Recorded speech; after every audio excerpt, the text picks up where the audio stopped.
Hello students, welcome back to our new video.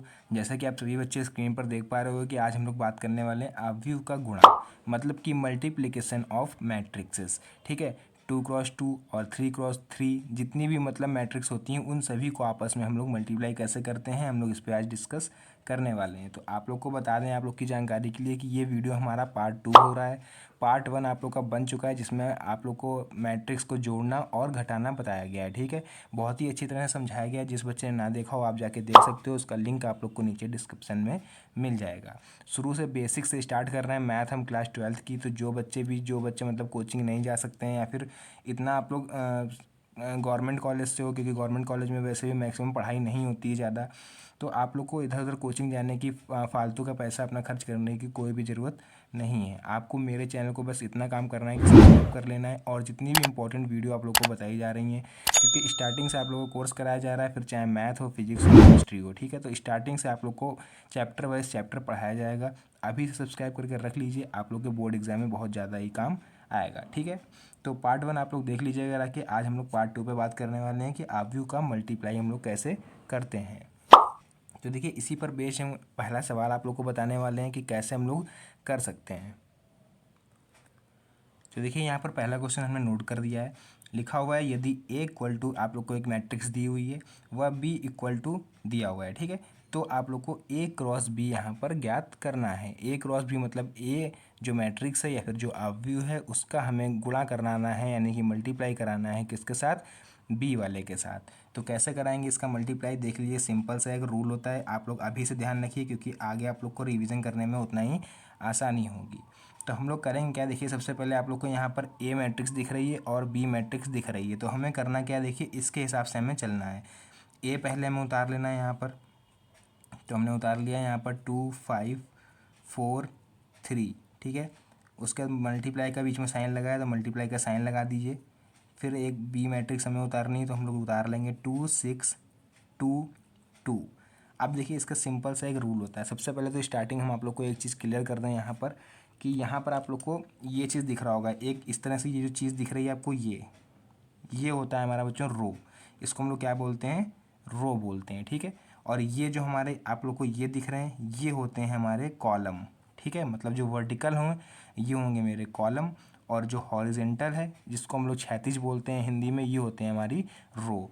तो रो और column, ये आप लोग को ध्यान रखना पड़ेगा थोड़ा सा, कि कॉलम हमारे जो खड़े हुए होते हैं ऐसे वर्टिकल, और ये हॉरिजेंटल जो होते हैं हमारे, उसको हम लोग बोलते हैं रो।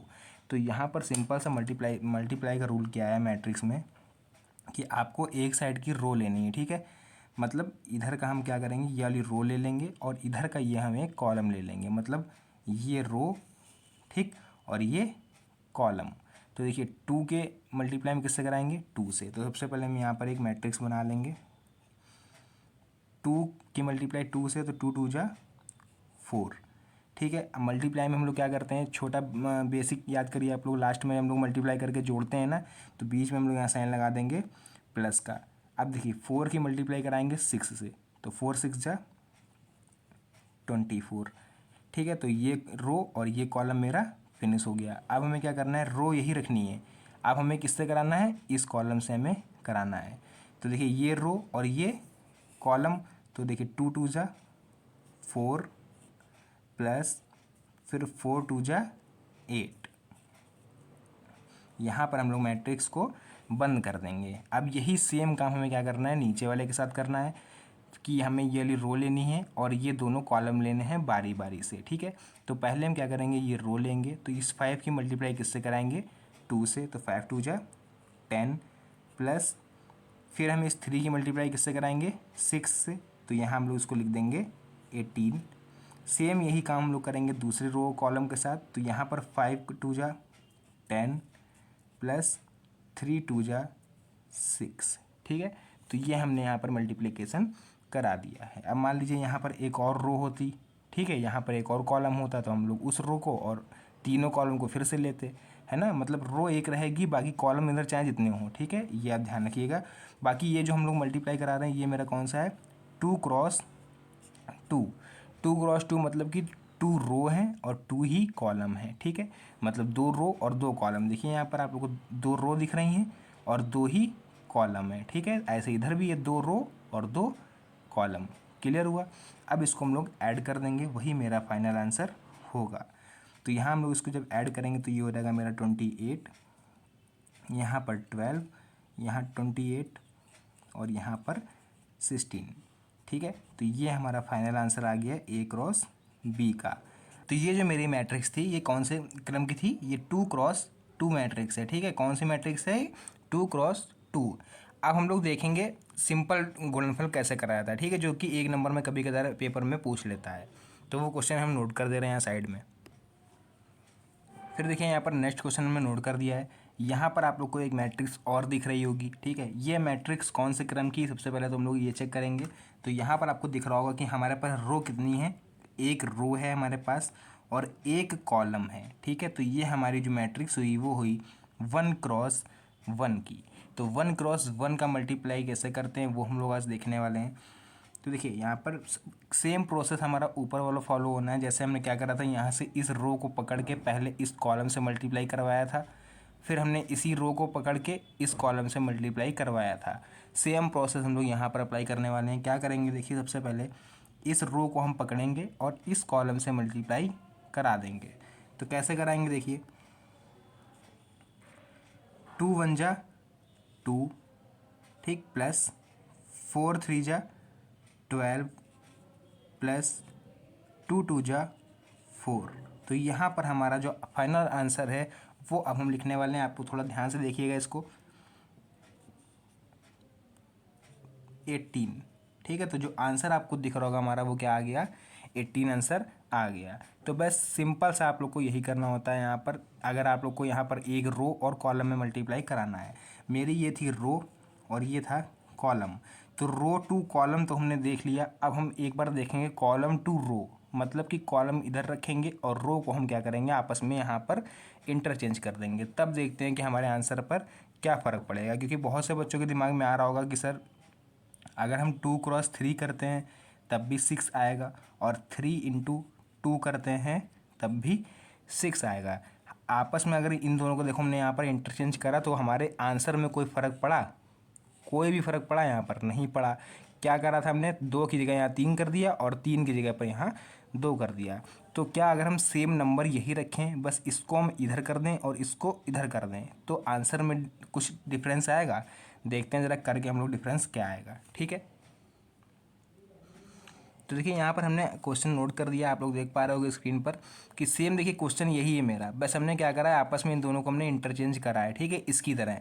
तो देखिए यहाँ पर क्या होगा, देखते हैं आंसर में हमारी दिक्कत क्या आएगी। यहाँ पर कुछ भी दिक्कत होगी कि नहीं होगी, ठीक है। देखिए सबसे पहले हम क्या करेंगे, अब हमें क्या करना है, पहले तो भैया इन दोनों सवालों में देखो रो थी तो हमने रो को कॉलम से कर दिया। लेकिन अब दिक्कत यहाँ पर सबसे बड़ी हमारे सामने यहाँ आ गई कि कॉलम हमको मिल गया। अब हम कैसे कॉलम से रो में कैसे कराएं। अगर रो इधर होती इसकी तरह तो भैया इसको उठा के हम इससे करा देते, तो कोई दिक्कत नहीं है। सेम प्रोसेस वही अपनाइए। हम रो मान के चलते हैं ना, इसको मान लेते हैं, चलिए ये रो है और ये हमारा कॉलम है, तो हम मल्टीप्लाई कराते चलेंगे। तो देखिए सबसे पहले क्या करेंगे, हम इस 1 को मल्टीप्लाई कराएंगे 2 से, ठीक।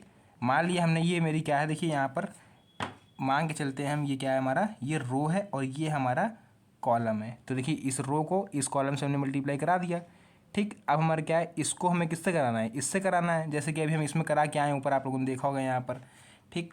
तो हम क्या करेंगे, इस 1 को इस 4 से करा देंगे, ठीक। फिर इस 1 को हम लोग इस 2 से करा देंगे। सेम प्रोसेस इसके साथ, 3 को 2 के साथ कराएंगे तो 6, 3 को 4 के साथ कराएंगे तो 12, 3 को 2 के साथ कराएंगे तो 6, ठीक।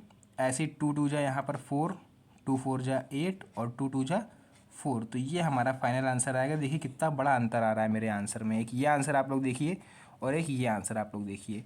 बहुत से बच्चों को अगर ये नहीं समझ में आएगा तो देखिए इसको एक बार फिर से रिपीट कर दे रहे हैं। जैसे कि अभी आप लोगों ने ये उधर वाला क्वेश्चन आप लोगों ने देखा, ठीक है। इस क्वेश्चन में हमने क्या देखा था भैया कि हमारे मान लो ये 2 4 3 6, ठीक है, इस तरह से कुछ दिया हुआ है। इधर दिया हुआ है 4 2 और 5 8, मान लीजिए ऐसे दिया हुआ है, ठीक है, मान लेते हैं हम। तो हम क्या करते आए अभी तक, इस रो को हमने किससे कराया, पहले इस कॉलम से कराया। तो वही तो हम यहाँ पर कर रहे हैं। देखिए ये इसको रो मान लें अगर हम, और इसको कॉलम मान लें, तो पहले हम किसका करा रहे हैं, 1 का 2 से। ठीक, तो 1 का 2 से हमने करा दिया। अब ये वाली रो तो ख़त्म हो गई ना मेरी, ठीक है, मतलब सॉरी ये कॉलम तो ख़त्म हो गया। अब इस रो को हम किससे कराएंगे, इस कॉलम से। तो वही देखिए 1 4 जा 4 आया यहाँ, फिर 1 का 2 से कराएंगे तो 1 2 जा 2, ऐसे ही हमने बारी बारी से तीनों से करा दिया है। तो फाइनली इसका आंसर आप लोग को यहाँ पर ये देखने को मिल गया है, यही इसका आंसर आता है। जिस बच्चे को नहीं समझ में आया अभी भी, तो आप लोग कमेंट करिएगा, हम इस पर एक अलग से वीडियो आप लोग को बना देंगे, ठीक है। अब हम लोग देखने वाले हैं सबसे बड़ा और थोड़ा टफ मल्टीप्लाई क्या होता है, सबसे जो बच्चों में बहुत ही ज़्यादा कन्फ्यूज़न रहती है, 3x3 मल्टीप्लाई कैसे होती है, वो हम लोग देखने वाले हैं। 3x3 मतलब कि 3 आपकी रो रहेंगी और 3 ही कॉलम रहने वाले हैं। तो देखिए यहाँ पर आप लोग को दिख रहा होगा कि क्वेश्चन नंबर 5 हमने नोट कर लिया है, ठीक है। मतलब जो हमने अभी आप लोग को बताया कि हम 3x3 मैट्रिक्स की बात करने वाले हैं, तो वो यहाँ पर हमने नोट कर लिया है। तो आप सभी बच्चों को यहाँ पर स्क्रीन पर दिख रहा होगा कि ये हमारी जो मैट्रिक्स है या फिर ये जो आव्यूह है, ये हमारा किसका है, 3x3। 3x3 मतलब कि 3 ही रो होंगी और 3 ही कॉलम होंगे। तो पहले हम चेक कर लेते हैं कि 3x3 है कि नहीं। तो देखिए यहाँ पर रो कितनी दिख रही हैं, 1 2 और ये 3, तो रो 3 है, इसमें भी 1 2 और 3 रो हैं। कॉलम देखिए 1 2 3, 1 2 3, दोनों में ही हमने देख लिया कि इसमें भी 3 रो 3 कॉलम, इसमें भी 3 रो 3 कॉलम। तो मतलब कि जो हमारी मैट्रिक्स है वो 3x3 की है। तो इसका सॉल्यूशन हम देख रहे हैं कैसे करना है, थोड़ा ध्यान से देखिएगा, बहुत से बच्चे यहीं पर कंफ्यूज होते हैं। सबसे पहले हमें करना कुछ नहीं है कि ए और बी हमें अलग अलग नोट कर लेना है। तो 1 2 0 2 3 4 0 1 2, ठीक, क्रॉस लगा देना है आपको क्योंकि हम लोग मल्टीप्लाई करनी है। फिर यहाँ लिख लेंगे 2 3 1 1 2 0 0 1 2, ठीक है। तो ये हमने यहाँ पर अलग अलग लिख लिया ए और बी।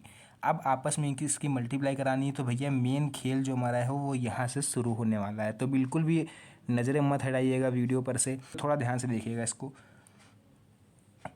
सेम प्रोसेस ऐसे ही रहने वाला है। हमने पहले ही बता दें आप लोग को कि मैट्रिक्स में लगभग जो हमने यहाँ पर आपको पहला सवाल बताया था, इसी प्रोसेस पर पूरी मैट्रिक्स आप लोग की है, ठीक है। जिस बच्चे ने ये सवाल जो हमने अभी स्टार्टिंग में 3 बता के उठे हैं, अगर आपने ये तीनों सवाल समझ लिए, तो मेरे हिसाब से मैट्रिक्स में ऐसा कोई सवाल नहीं है जो भी आप लोग ना कर पाओ। तो क्या करना है, सेम वही काम हमें पुराना वाला भी करना है जैसे भी हम करते आए। इस रो को उठा लेना है, इस कॉलम से पहले हमें मल्टीप्लाई करा देनी है। तो भैया सबसे पहले तो हम यही करते हैं। तो देखिए 1 2 जा 2 प्लस 2 3 जा 6 प्लस 0 1 जा 0, ठीक है। तो ये रो और ये कॉलम हमारा फिनिश हो गया। अभी क्या करना है हमको, रो यही रखनी है, रो नहीं चेंज करनी है क्योंकि भैया तीनों कॉलम से कराएंगे ना हम यहाँ पर। तो एक कॉलम मेरा फिनिश, अब हमें इस कॉलम से कराना है। तो देखिए इस कॉलम से कैसे करेंगे, 1 1 जा 1 प्लस 2 2 जा 4 प्लस 0 को 0 0, ठीक। अब ये दोनों फिनिश हो गए। अब लास्ट वाला कॉलम बचा है मेरा, रो भी यही रहेंगे, ठीक, रो नहीं चेंज होगी। तो 1 0 का 0 प्लस 2 1 जा 2 प्लस 0 2 जा 0। तो पहली रो और तीनों कॉलम मेरे फिनिश हो गए। अब हम लोग बात करेंगे दूसरी रो को, ठीक है। जैसा हम लोगों ने भी पहली रो के साथ कराई, इन तीनों कॉलम से मल्टीप्लाई कराई, सेम हमें काम इसके साथ कराना है। इस रो को पकड़ लीजिए, तीनों कॉलम के साथ मल्टीप्लाई करा दीजिए। तो देखिए करा देते हैं हम, आप लोग देखते चलिएगा। 2 2 जा 4 प्लस 3 3 जा 9 प्लस 4 1 जा 4, ठीक। तो पहला कॉलम मेरा फिनिश। अब दूसरे कॉलम पर आते हैं। 2 1 जा 2 प्लस 3 2 जा 6 प्लस 4 0 का 0, ठीक, 2 कॉलम फिनिश। तीसरा कॉलम देखिए 2 0 का 0 प्लस 3 1 जा 3 प्लस 4 2 जा 8, ठीक है। तो दूसरी रो भी मेरी ख़त्म हो गई, ये दोनों रो मेरी ख़त्म हो चुकी हैं। लास्ट वाली रो बची हुई है मेरी ये। तो देख लीजिए इसकी मल्टीप्लाई 0 2 जा 0 प्लस 1 3 जा 3 प्लस 2 1 जा 2, ठीक है। एक कॉलम ख़त्म हो गया। फिर देखिए नेक्स्ट कॉलम 0 1 जा 0 प्लस 1 2 जा 2 प्लस 2 0 का 0। ठीक है, अब देखिए मेरे यहाँ पर 2 कॉलम भी फिनिश हो चुके हैं। लास्ट वाला एक रो बची है और लास्ट वाला कॉलम बचा है, तो 0 0 का 0 प्लस 1 1 जा 1 प्लस 2 2 जा 4। तो देखिए यहाँ पर पूरा मल्टीप्लाई हमने पूरा कर लिया है। लास्ट वाला स्टेप हम यहाँ पर आंसर लिखेंगे अपना, केवल A क्रॉस B जो मेरा आंसर आ रहा है फाइनल। क्या आंसर आ रहा है देख लीजिए, यहाँ पर सबको ऐड कर देंगे। 6 में 2 ऐड करेंगे 8, 4 1 5, 2 का 2 रहेगा यहाँ, 9 4 13 4 17, 6 2 8, 8 3 11, 3 2 5, 2 का 2 और 4 1 5। तो बच्चों यहाँ पर हमारा फाइनल आंसर आ चुका है। कितने मैट्रिक्स का आया है यहाँ पर?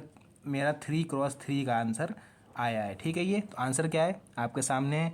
तो यहाँ पर जो मैट्रिक्स का बेसिक था वो हमने आप लोग को यहाँ पर पूरा क्लियर कर दिया है। तो मेरे हिसाब से आप लोग को हमने क्या सिखा दिया मैट्रिक्स में, ध्यान से देखिएगा। जोड़ना सिखा दिया है, घटाना सिखा दिया, मल्टीप्लाई सिखा दिया। पूरी मैट्रिक्स में केवल ये 3 चीज़ें इंपॉर्टेंट थी जो कि हमने आप लोग को बता दिया है। तो जिस बच्चे को ये मल्टीप्लाई समझ में आ गया हो और आप लोग समझना चाह रहे हो कि प्लस माइनस कैसे करेंगे, तो उसका लिंक हम नीचे डिस्क्रिप्शन में डाले दे रहे हैं, आप लोग जाके देख लीजिएगा। और यकीन मानिए कि अगर आपने ये दोनों वीडियो मेरी देख ली तो आपको आप व्यू पूरी तरह से आ जाएगी। ठीक है, पूरी तरह से नहीं कह सकते क्योंकि अभी और इम्पॉर्टेंट क्वेश्चन अभी आप लोग के बाकी हैं, लेकिन हाँ 2 वीडियो जिस बच्चे ने देख ली है दोनों वीडियो, उस बच्चे को तीसरी वीडियो जो मेरी आने वाली है वो अपने आप समझ में आ जाएगी। क्योंकि इन्हीं सब चीज़ों का यूज़ करके यार पूरी मैथ बनी, आप लोग भी जान लो, प्लस माइनस मल्टीप्लाई और डिवाइड, इसका यूज़ करके तो पता नहीं कहाँ से कहाँ तक की मैथ बन गई। ठीक है, तो मतलब कहने का मतलब ये कि आप लोगों ने अभी इसका बेसिक सीख लिया है, प्लस माइनस करना सीख लिया, मल्टीप्लाई करना सीख लिया, मतलब 2 क्रॉस 2 आप लोग समझ गए क्या होता है, 3 क्रॉस 3 अभी आप लोग समझ गए क्या होता है, रो और कॉलम। ठीक है, तो यहाँ मेरे हिसाब से पूरा फिनिश हो गया है। बाकी जिस बच्चे को अभी भी डाउट हो तो आप लोग कमेंट में बता सकते हो, आप लोग को एक अलग वीडियो बना के वहाँ पर अच्छी तरह से समझा दिया जाएगा। तो फिलहाल ये मेरा पार्ट 2 था, पार्ट 3 बहुत ही जल्द आने वाला है। तो जिन बच्चों ने अभी तक चैनल को सब्सक्राइब नहीं करा है और नए बच्चे हो, आप लोग पहली बार देख रहे हो, तो एक बार सब्सक्राइब जरूर कर लीजिएगा क्योंकि यार आप ही लोग का फ़ायदा है। मैथ्स अभी चल रहा है, इसके बाद फिजिक्स स्टार्ट होगा, फिर केमिस्ट्री स्टार्ट होगा, धीरे धीरे करके चैप्टर वाइज चैप्टर आप लोग के सारे इंपॉर्टेंट जो सब्जेक्ट हैं वो कवर करे जाएंगे। तो मिलते हैं नेक्स्ट वीडियो में एक और अच्छे और इंटरेस्टिंग टॉपिक के साथ, तब तक के लिए धन्यवाद।